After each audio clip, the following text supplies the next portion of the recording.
제가 영국 워홀에 와서 일한 지 벌써 횟수로는 7년? 꽉 채운 6년 차가 됐더라고요. 영국 워홀을 하면서 '돈을 모을 수 없다.'라는 게 약간 정설이었거든요. 사실 그도 그럴 것이 저도 인제 영국 처음 왔을 때는 돈이 없어서 평일에는 무임금 인턴으로 일하고 주말에는 한식당에서 일하고 레스토랑 같은 데 가면 저는 막 수돗물 먹고 그랬거든요.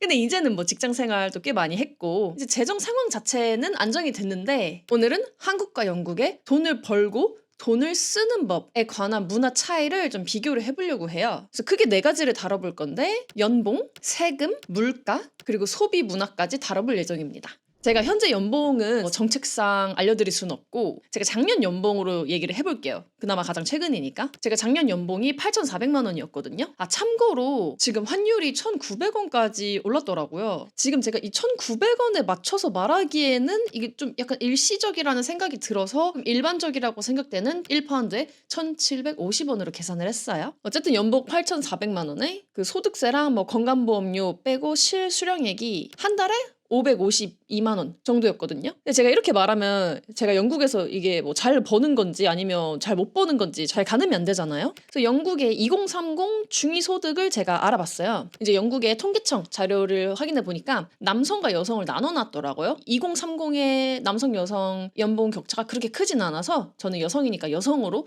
다뤄보도록 할게요. 그 만으로 22에서 만으로 29가지의 여성은 5,650만 원 정도 한다고 해요. 근데 제가 지금 만으로 28이고 올해 생일 지나면 만으로 29이거든요. 그래서 제가 여기에 아주 끄트머리에 있는데 그리고 만으로 30에서 만으로 39까지의 여성은 한 6,900만 원 정도가 중위소득이라고 합니다. 나쁘지 않게 받고 있는 것 같아요. 근데 이거를 한국이랑 비교를 해보니까 25살에서 29살까지는 3,320만 원 정도 된다고 해요. 영국이랑 비교했을 때 약 2,200만 원 정도 차이가 나는 편인 거예요. 한국의 만 30에서 만 34살까지의 중위소득을 계산해 보니까 4천만 원 정도 된다고 해요. 거의 3천만 원 차이가 나는 거죠. 그래서 결론은 영국이 연봉이 높은 편이긴 하나 제가 좀 이따 뒤에서 말씀을 드릴 건데 물가 대비 생각했을 때 솔직히 그렇게 유의미한 차이는 아닌 것 같아요. 근데 사실 여기서 여러분이 주의 깊게 보셔야 될 거는 연봉의 상승률이거든요. 한국과 영국의 20대 연봉 차이보다 이제 30대 연봉 차이가 확 늘어났잖아요. 이게 이제 연봉 상승률이 영국이 훨씬 높다는 거를 시사를 하는데 그래서 제 연봉 상승률을 다 계산해 봤어요.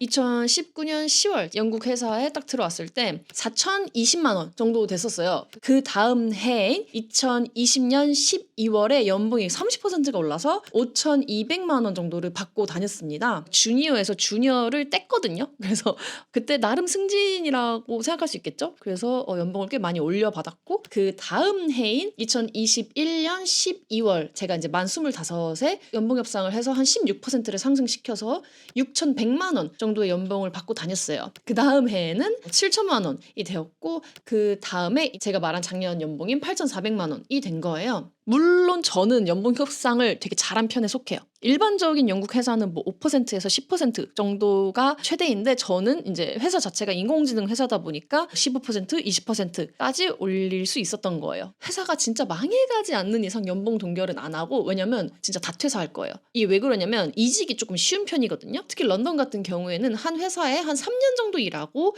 연봉을 3, 40% 뛰어서 이직을 하고 이런 경우가 굉장히 흔하기 때문에 이직도 쉬운 편이고 연봉 상승률도 높은 편입니다. 그래서 이 연봉 협상을 제가 이제 꽤 해봤는데 이때 배운 게 굉장히 많아요. 우선 첫 번째는 첫 연봉이 높을수록 유리하다. 왜냐면 연봉은 퍼센테이지로 올려주는 거거든요. 너가 지금 받고 있는 거에 10% 이런 식으로 올려주는 거기 때문에 첫 연봉 자체가 높아야지 확실히 연봉 협상에서 유리해요. 그래서 첫 연봉을 좀 최대한 높게 잡는 게 중요하고 그거보다 훨씬 더 많이 올리기 위해서는 큰 변화가 필요해요. 이 큰 변화는 이제 승진이 될 수 있겠고 팀 이동이 될 수 있겠고 아니면 이직이 될 수 있겠습니다. 그다음 한국과 가장 큰 차이점은 확실히 연봉 통보보다는 협상을 하는 편인데 이 협상하는 법이 좀 궁금하실 텐데 대부분 그 직업에 대한 그 연봉 상한선 같은 게 정해져 있을 거예요. 그러면 그 회사는 그 상한선보다 당연히 아래로 주고 싶어 하겠죠. 회사가 먼저 제시를 합니다. 너 연봉 이번에 5천만 원으로 해줄게. 근로자는 협상을 하는 거죠. 네, 나는 연봉을 한 6천만 원 정도로 생각을 하고 있었다. 라고 하면 이제 회사에서는 6천만 원은 그 상한선을 넘는다. 해줄 수 없다. 한 5,500만 원 어때? 약간 이런 식으로 이렇게 협상을 하는 거거든요. 그래서 한국과는 확실히 다르게 이게 꽤나 열려 있는 편이고 내가 여기서 돈을 막 몇 천만 원 더 요구한다고 회사 측에서 아 쟤는 진짜 이기적이고 회사 생각 안 하고 그런 마인드는 전혀 없다고 생각하시면 됩니다. 당연히 요구되는 권리라고 생각하기 때문에 연봉 협상 편하게 하시면 됩니다. 그다음에 두 번째 이제 세금 얘기를 해볼 건데 저는 솔직히 차이가 많이 날 줄 알았거든요. 영국이 훨씬 많이 뗄 줄 알았는데 생각보다 차이가 많이 안 나더라고요. 그래서 그게 좀 놀라웠는데 똑같은 세 전 금액을 가지고 비교를 해볼게요. 연봉이 3천만 원이다 라고 하면 영국이랑 한국이랑 실수령액이 거의 똑같습니다. 한 달에 한 220만 원에서 230만 원 정도 가져가더라고요. 그 다음에 연봉 5천만 원도 비교를 해봤는데 이것도 비슷하더라고요. 영국, 한국 둘 다 약 350만 원 정도를 실수령액으로 가져간다고 해요. 연봉이 올라갈수록 차이가 조금 나긴 하더라고요. 그 연봉 1억을 검색을 해보니까 영국에서는 630만 원 정도 가져가고 한국은 650만 원 정도 가져갑니다. 이제 여기서부터 영국이 고임금자에게 세금을 많이 뜬다라는 점을 알 수 있겠고 연봉이 더 올라가서 한 1억 5천이라고 해보면 영국은 실수령액이 870만 원 정도 되는데 한국은 890만 원 정도 된다고 해요. 연봉이 높을수록 차이가 좀 있는 편이더라고요. 여기서 이제 제가 좀 다른 점을 알아낸 게 한국은 세금의 종류 자체가 좀 많은 편이더라고요. 국민연금, 건강보험, 장기요양, 고용보험, 소득세, 지방소득세까지 세금의 종류가 좀 많은 편이에요. 근데 대신 영국은 세금이 딱 두 개예요. 소득세 그리고 의료보험. 의료보험은 약간 국민연금 같은 건데 펜션도 흔하게 가입을 하는데 필수는 아니거든요. 그래서 이게 차이가 조금 있고 한국과 영국의 가장 큰 차이점이 영국은 퇴직금이 없어요. 여기는 10년을 일하던 30년을 일하던 퇴직금이 없습니다. 진짜 특수하게 뭐 권고사직을 해서 잘린 경우에는 뭐 예외적으로 돈을 조금 챙겨주는 경우가 있긴 한데 그 이외에 퇴직금이라는 개념 자체가 없어요. 그리고 영국은 연말정산 개념도 없습니다. 그러니까 한국은 내가 뭐 신용카드 많이 쓰면 좀 이렇게 세금 감면해주고 이런 게 있잖아요. 근데 영국은 그런 게 아예 없어요. 여러분이 뭐 100만 원을 쓰든 200만 원을 쓰든 이거는 변하지 않는 세금이거든요. 그래서 실질적으로 이 퇴직금이랑 연말정산까지 생각을 해봤을 때는 영국에서 세금을 더 많이 내는 편이긴 합니다. 그래서 결론 같은 연봉이면 영국에서 세금을 훨씬 더 많이 뗀다 라고 생각하시면 될 것 같습니다. 그 다음 세 번째 이제 물가인데요. 이 물가가 사실 가장 재밌죠. 제가 영국에 맨 처음 왔을 때 플랫 쉐어를 했어요. 그게 이제 쉐어하우스 같은 건데 집에 방이 한 5개가 있고 방 하나씩을 본인이 쓰는 거고 화장실이랑 주방, 뭐 샤워 이런 거는 다 같이 공유를 하는 형태거든요.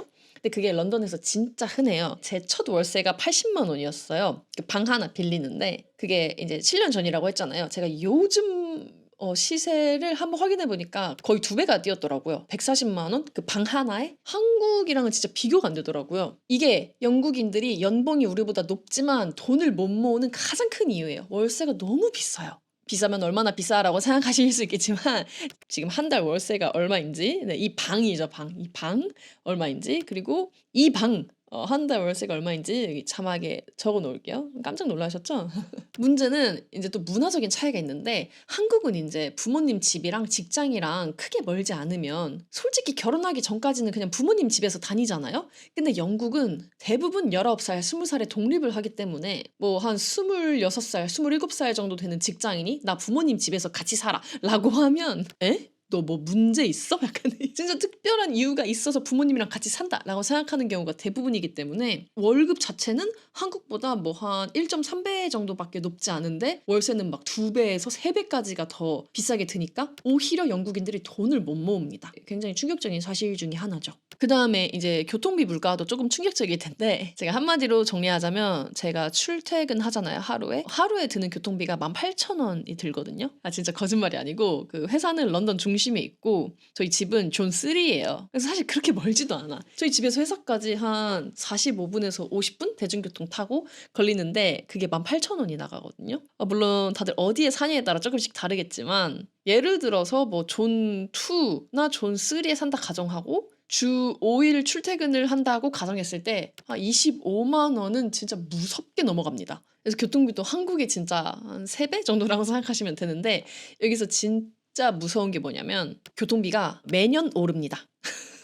이게 민영화를 하면 안 되는 이유 중에 하나인데 혹시 한국에서 대중교통 민영화에 대한 얘기가 나오면 고개를 들어 영국을 보게 하시면 됩니다. 외식 물가도 진짜 만만치 않은데 일반적으로 그냥 진짜 뭐 고급 레스토랑 말고 평범한 음식점 가서 메인 하나를 시키면 한 3, 4만 원 정도 나오거든요. 음료, 사이드, 메인 이렇게 세트로 하나 시키면 기본으로 한 5만 5천 원 정도는 나온다고 생각하시면 돼요. 근데 여기에 서비스 차지라고 12.5%가 또 붙어서 영수증에 나오거든요. 이게 뭐 팁 같은 건데 빼도 되긴 해요. 빼도 되긴 하는데 돈 제대로 버는 직장인이 이 서비스 차지 뺀다라고 하면 이거 약간 눈치 보이거든요. 외식비가 생각보다 많이 나옵니다. 저는 한 달에 한 외식을 제가 그렇게 자주 하지 않거든요. 한 40만 원 정도 쓰는 것 같아요. 제가 한국에 있었을 때는 뭐 점심 저녁 둘 다 밖에서 먹는 경우도 많았고 뭐 점심은 밖에서 먹고 뭐 저녁은 시켜 먹고 뭐 이런 식으로 하는 경우가 많았는데 여기는 그렇게 하면 진짜 파산을 하기 때문에 한 일주일에 식당에 가서 먹는 게 한 2번? 그 회사도 갈 때도 회사 점심을 이 도시락을 싸가는 경우가 굉장히 많아요. 그냥 그 전날 저녁에 요리를 한 3, 4인분 크게 해놔요. 그거 이제 남은 거를 이제 싸가는 거죠. 그래서 회사에서 전자레인지 돌려 먹고. 다행히 마트 물가는 이제 한국보다 좀 저렴한 편이에요. 야채, 고기, 과일 이런 거 다 한국보다 저렴한 편이고 제가 한국 저번에 갔을 때 깜짝 놀란 게 마트 물가가 굉장히 비싸더라고요. 양상추 하나에 막 3, 4천 원 하고 막 뭐 과일 하나에 막 10,000원 하고 막 이러더라고요.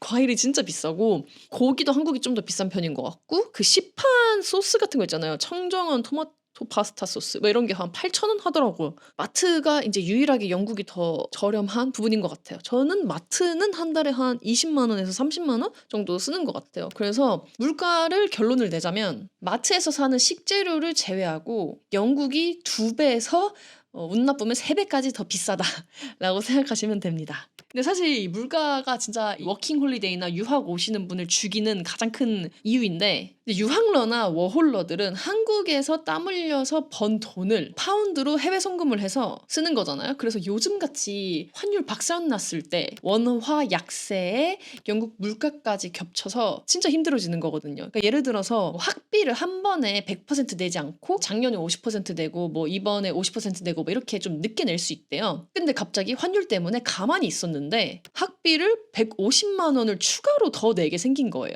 그래서 이럴 때일수록 뭐 해외 송금 수수료, 뭐 환율 우대 생각보다 큰 영향을 줍니다. 이 수수료 10,000원, 20,000원 아끼는 게 생각보다 중요하고 제가 썼던 앱이 있거든요. 이거 모인이라고 제가 할인 코드 받은 게 있거든요. 유니 제 이름 유니. 이거 할인 코드 쓰시면 신규 회원을 대상으로 할인이 좀 된다고 하니까 혹시 필요하시면 이 할인 코드 사용하시면 될 것 같습니다. 환율 우대 100%에 뭐 시중 은행보다 90% 정도 저렴한 수수료를 준다고 해요. 그래서 이 앱에 보면 환율 푸시 알림이 있거든요. 하루 중에 가장 저렴한 환율 타이밍에 이 푸시 알람이 가는 거예요. 1,000원, 2,000원이라도 최대한 아끼셨으면 좋겠습니다. 이제 마지막으로 이제 4번째 소비 문화에 대해서 얘기를 해볼 건데 이 소비 문화가 생각보다 큰 차이가 있어요. 우선 영국 애들이 소비를 가장 많이 하는 게 이제 아까 말했듯이 월세, 교통비, 그다음에 식비 뭐 이런 건데 그 다음으로 돈을 많이 쓰는 게 휴가예요. 휴가, 여행. 이 유럽 사람들의 이 국룰이 뭐냐면 여름 휴가를 위해 1년 내내 일한다 라는 마인드가 좀 있거든요.